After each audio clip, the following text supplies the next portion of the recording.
అందరికి ఐఐటీస్ లో చదవాలని ఉంటుంది కదా సార్, అందరికీ ఉంటుంది. సో ఆల్మోస్ట్ మన దగ్గర అన్ని ఐఐటీస్ లో కలిపి చూసినా సరే మన దగ్గర 15,000 సీట్ల కంటే ఎక్కువ ఉంటుంది. సో అందరికీ చదవాలని ఉంటుంది, కానీ వాళ్ళు చదివేది బీటెక్కే, మిగతా స్టూడెంట్స్ చదివేది కూడా బీటెక్కే. So it is in the way how they are learning. వీళ్ళు చదువుకునే విధానం కూడా ప్రాజెక్ట్ బేస్డ్ లెర్నింగ్. డే 1 నుంచే మనకు కావాల్సినవి ఏంటి, ఉద్యోగం రావడానికి చదువుకోవాల్సిన డిజైన్, కరికులం డిజైనే సెపరేట్ గా ఉంటుంది. సో ఐఐటీస్ లో వెళ్ళలేకపోయినా, అందరూ వెళ్ళలేరు, బట్ మీ 4 years మీరు ప్రాపర్ గా ప్రాక్టికల్ గా చదువుకుంటే job oriented curriculum, outdated curriculum మీరు వదిలేసి జాబ్ ఓరియంటెడ్ కరికులం మీద ఫోకస్ చేస్తే మీరు ఐఐటీస్ లో చదివినట్లే. సో ఎవరైతే అలాంటి చోట్ల వెళ్ళలేరో వాళ్ళకి this is a right platform to study like that. IIT faculty అంటున్నారు, అలాగే ఎంఎన్సీ కంపెనీ చేసే ఎక్స్పర్ట్లు మీ దగ్గర వచ్చి క్లాసెస్ చెప్తున్నారు. వాళ్ళు విద్యార్థులకు అందుబాటులో ఉంటారా లేరా మేడం?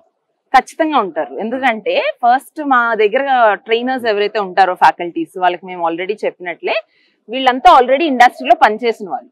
సో ఇప్పుడు మీరు ఈజీగా చెప్పాలంటే డాక్టర్స్ ని మనం ఎక్కడ అన్ఎంప్లాయ్మెంట్ చూడం, ఎందుకంటే డాక్టర్ చదివారు అంటే వాళ్ళు డాక్టర్ ప్రొఫెషన్ లోకి వెళ్తారు. ఇంజనీర్స్ కూడా మేము ప్రాబ్లం ఫిక్స్ చేస్తుంది ఏంటంటే engineer has to study from an engineer. So ఆ ఒక్క దాని మీద ఎంటైర్ ఇంటెలిఫాట్ స్కూల్ ఆఫ్ టెక్నాలజీ అనేది బిల్డ్ అయింది. సో ఇక్కడ వాళ్ళు నేర్చుకుంటుంది కూడా someone who worked in the industry, who build products, వాళ్ళ దగ్గర నుంచి నేర్చుకుంటారు.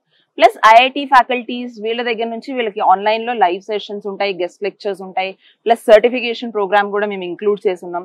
సో వీళ్ళు స్టూడెంట్స్ కి అవైలబుల్ గా ఉంటూ ప్రాజెక్ట్ ఫీడ్బ్యాక్స్ అవనివ్వండి, కెరియర్ గైడెన్స్ అవనివ్వండి, ఇవన్నీ ఆల్రెడీ ఇస్తూనే ఉంటారు. మెంటర్స్ కూడా ఉంటారు. యాక్చువల్ గా ఒక స్టూడెంట్ కి ఏదైనా ఒక కోడింగ్ విషయంలో కానీ ఇంకో విషయం డౌట్ వస్తున్నాడు, అవును, డౌట్ వచ్చినప్పుడు డైరెక్ట్ ఆ స్టూడెంట్ ఫ్యాకల్టీని అప్రోచ్ అవ్వాలంటే ఎలా మేడం? సో మా దగ్గర అలాంగ్ విత్ ఫ్యాకల్టీస్ క్యాంపస్ లోనే ఉంటారు. ఫ్యాకల్టీ కాకుండా మా దగ్గర టెక్నికల్ మెంటర్స్ అని ఉంటారు. సో వీళ్ళు గ్రూప్ ఆఫ్ స్టూడెంట్స్ కి పర్సనలైజ్డ్ గా వాళ్ళ లెర్నింగ్ ఎట్లా ఉంది, 4 years లో వాళ్ళు ట్రాక్ లో ఉన్నారా లేదా, ప్రాపర్ గా అసైన్మెంట్స్ చేస్తున్నారా లేదా అనేది వాళ్ళ టెక్నికల్ మెంటర్స్ కూడా ఉంటారు.